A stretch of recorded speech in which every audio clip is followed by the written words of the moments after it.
how to do shadow work through astrology, through the cosmos, through the universe, through the stars, so that you can understand yourself at a much deeper level, and most importantly, so you can avoid the healing trap that a lot of people get into, not spend your entire life healing, and ultimately fast track into who it is that you know you want to be.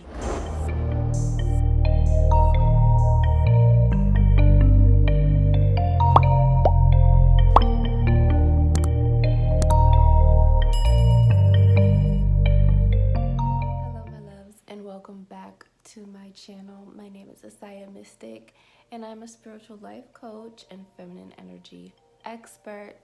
If you're new to my channel, make sure you like, subscribe, hit the notification bell so you can be notified every time I release a new video.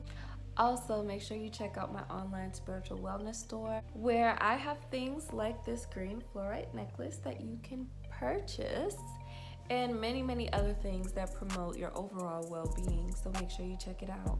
Alright, so make sure you stay tuned for this entire video because I'm going to be sharing crucial things that I had to understand about shadow work so that I could stop being caught up in this hamster wheel of healing that goes on in the spiritual community, and so that I could fast track my way into becoming who I knew that I wanted to be, who I know that I am. A lot of people get caught up in this cycle of needing to heal all the time, and I feel like now at this point with these understandings that I'm about to share with you, it's not something that needs to take that long. It doesn't need to be your entire life or even prolonged amounts of time that you need to spend healing, doing shadow work.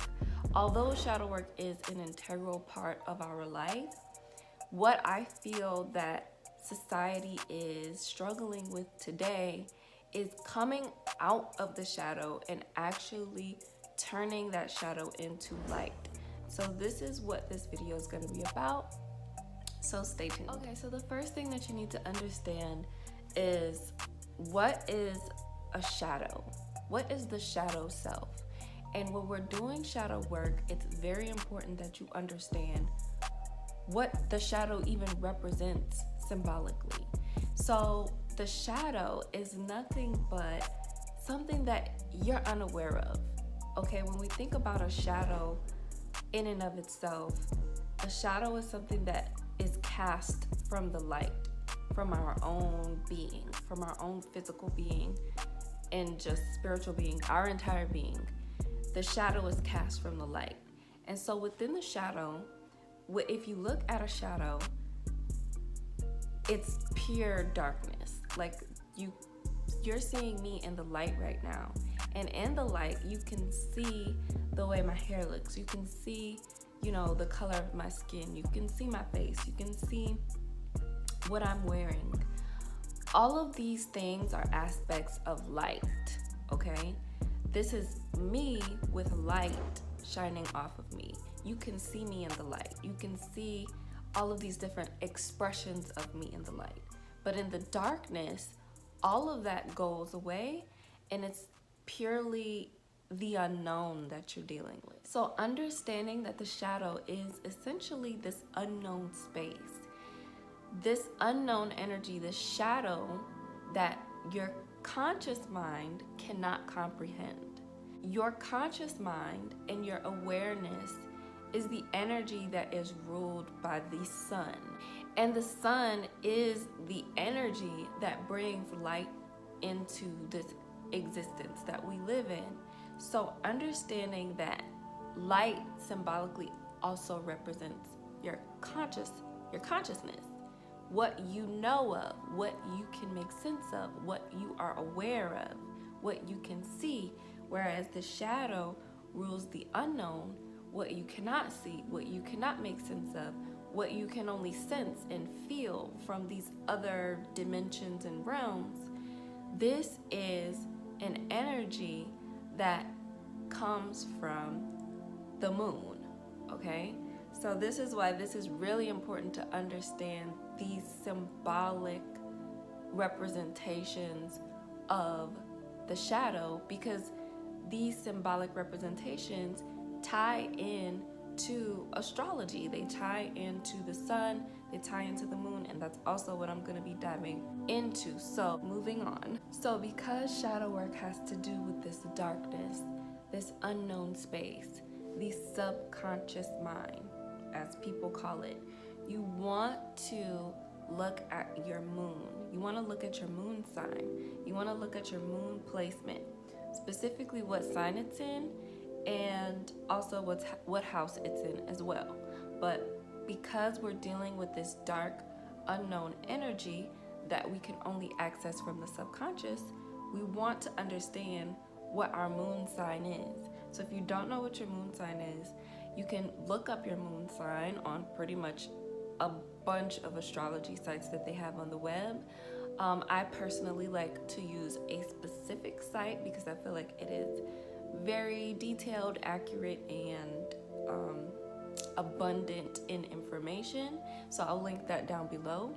But ultimately, you want to work with your moon, with your lunar energy, because the moon is going to help you access dark energy. The only way that you can access it is through your emotional body. So if you don't know anything about the moon and what the moon represents, the moon basically represents our emotional tendencies, who we are emotionally, the things that we do without really thinking about doing it. It's just kind of really this instinctual energy. And that's why it's so powerful, because unlike the sun actually has a moment to pause and think and assess about how it's going to create something, whereas the moon is just like, boom, this is it, boom, this is it, boom, this is it. So the moon is very powerful, and this is why you should look up your moon sign. So moving on to my next point. Healing does not take that long. This is supported by the understanding of the universe and the cosmos and the stars, okay? Healing does not take that long. The 6th house is the house in astrology that is ruled by healing, okay? And the 6th house allows us to see the shadow. The 6th house allows us to see the shadow, and Virgo rules the 6th house. Virgo also is esoterically ruled by the moon. So a lot of people know the moon as being solely influenced by Cancer, or having this connection with Cancer. But actually in esoteric astrology, Virgo is the ruler of the moon. The 6th house plays a significant role, and also Virgo, which is why Virgo is recognized as the healer in astrology. You ultimately can see where you can access your subconscious energy directly, okay? And that is through the 6th house. The 6th house teaches us about routines. It teaches us about, honestly, rituals we can create for ourselves to ultimately bring something into physical form. And this normally has to do with purging. This is a cleansing energy. Virgo energy is very particular and likes clean space, orderly mind, pure body, okay? Virgo represents this cleanliness, and this cleanliness is coming from its internal desire to want to protect and purify the womb space.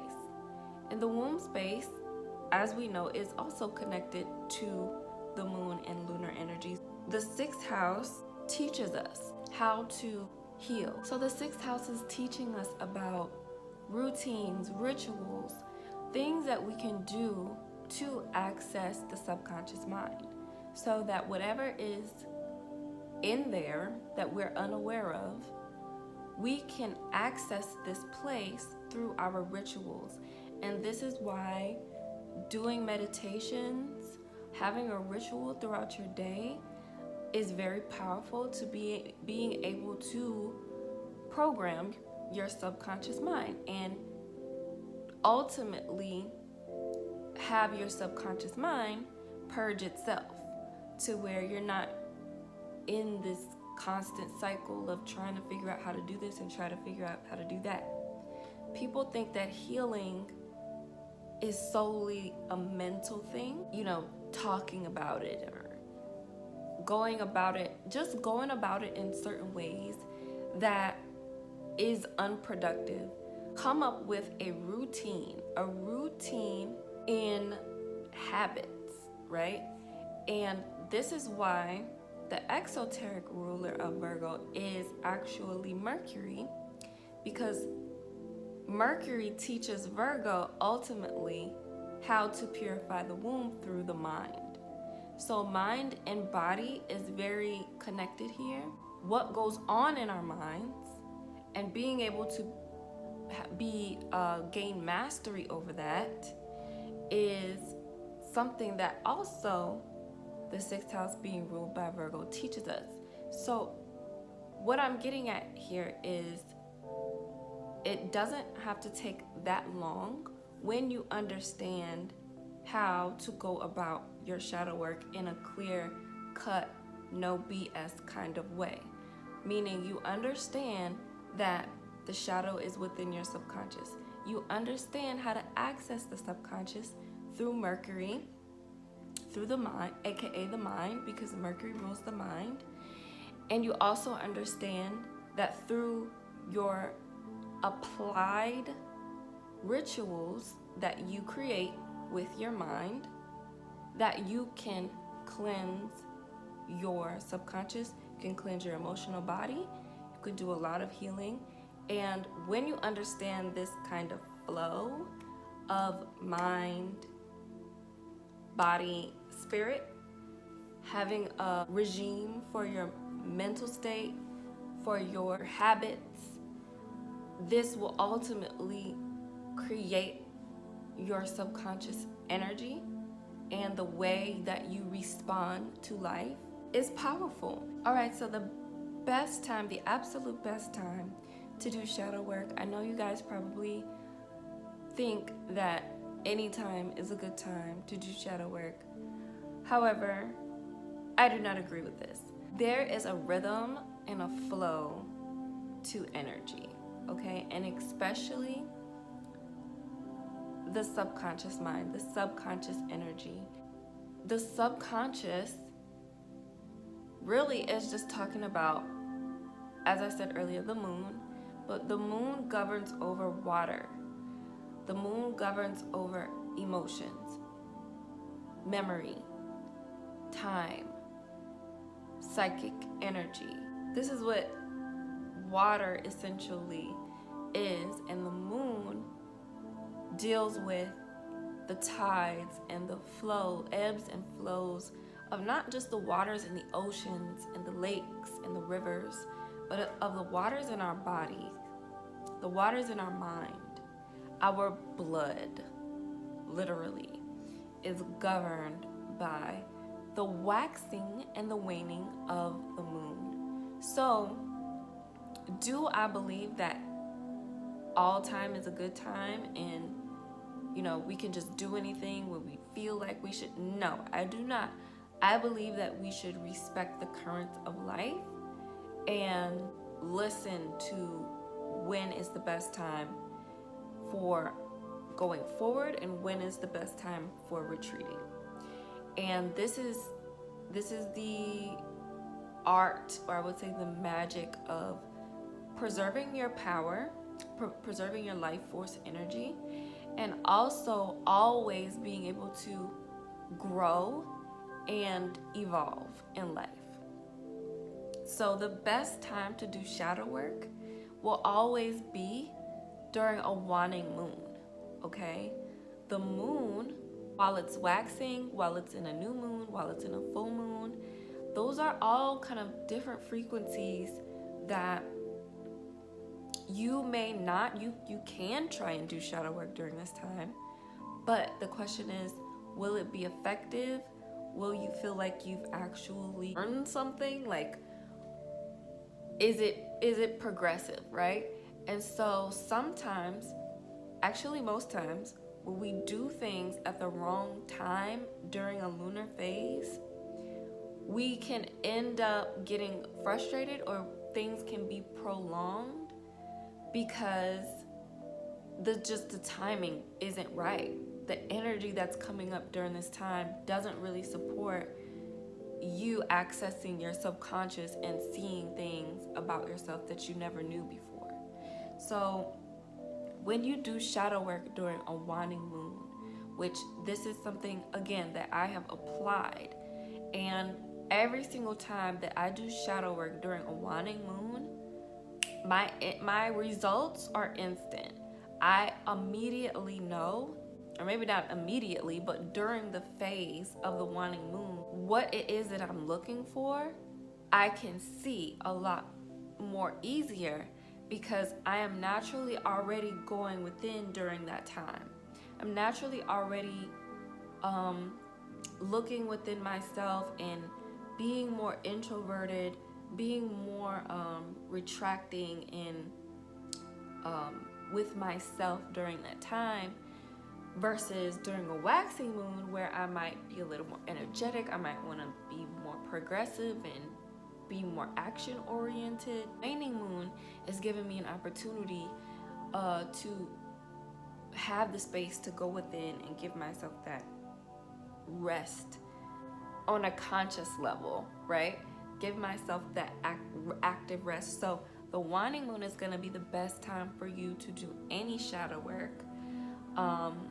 So I recommend that you, if you are going to do shadow work, do it during a waning moon, and also prepare for your shadow work on a full moon. Okay, so I mentioned the body a little bit earlier, but now this is going to be my last point, okay? Trauma, all trauma is held in the body. The emotional body, the physical body, the mental body, all of it is held within our bodies, okay? And this is ultimately stored in our nervous system. Virgo, again, also is ruled physically, when we're dealing with health in astrology, by the nervous system and the digestive system. And these I don't even know what to call it, goodness, but these synapses that are going on in our nervous system, these synapses that are going on in our nervous system, basically the way I envision this energy is like electricity and currents, waves of currents, electricity transferred through our blood. Our blood is carrying this electricity, and the nervous system is like an algorithm for that energy, right? So you know how we have algorithms on Instagram and YouTube and Facebook. Anyway, so we also have like this system of understanding how things work throughout the entire body in our nervous system. And this trauma ends up getting held in our nervous system because we have blood flowing through our entire body that's carrying the information of the nervous system, and basically this whole communication is going on in our bodies at all times. When we experience trauma, we remember that. Our blood remembers it. Our soul remembers it. Especially if it's deep, okay? And a lot of times people in shadow work will completely forget that the body is really the key factor in holding on to these energies.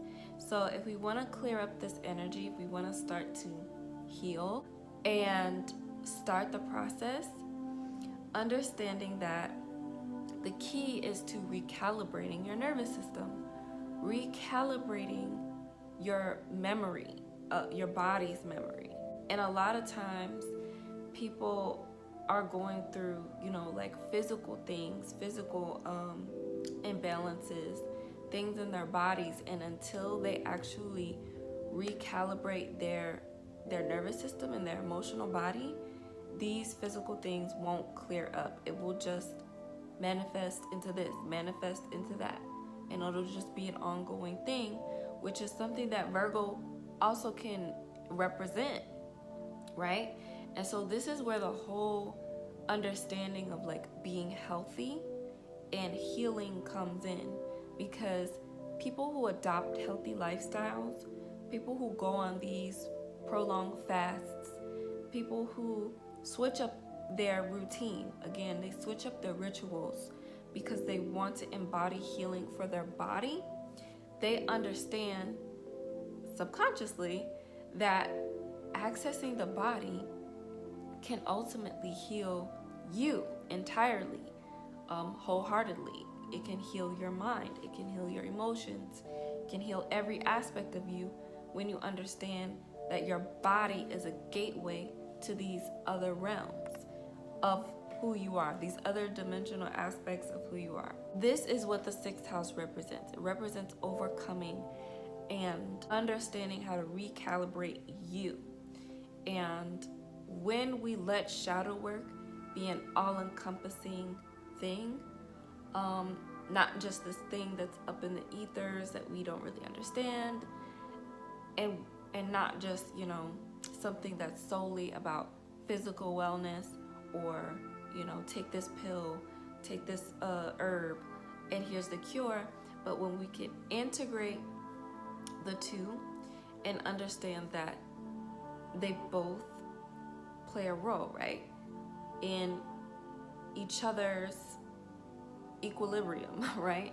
They both play a role in our unique healing and evolution. That's when, shadow work can just become easy and a quick process. It doesn't have to be prolonged and woo-woo, like we don't really know what's going on, but we're just gonna see where it goes type of thing. Now I'm gonna just rehash these points. Understand that the shadow self is simply the unknown. It is simply the subconscious, things that we are not aware of. Shadow work is ultimately ruled by the moon and lunar energy and the subconscious mind.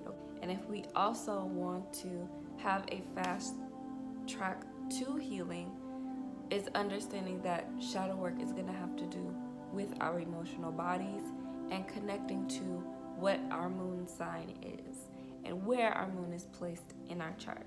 Understand that the 6th house is your fast track to understanding how to heal. Basically, your 6th house gives you a practical fast track to healing and something that you can actually work with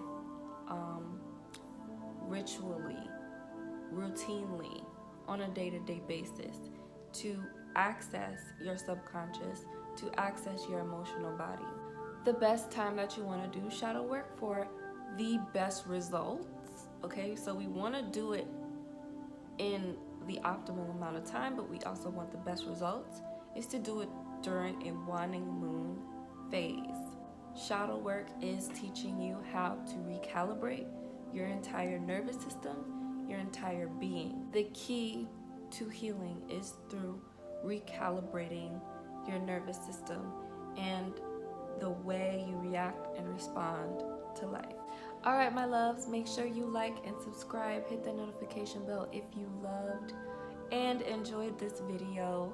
Also, if you're interested in getting my free guide in how to cultivate boundaries and discernment so that you can start living a life of feminine ease and flow, you can check that out. The link is down below in the description box. Also, make sure you check out my book on Amazon, The Great Woman Resurrected, available now. And yeah, I will see you guys in the next video.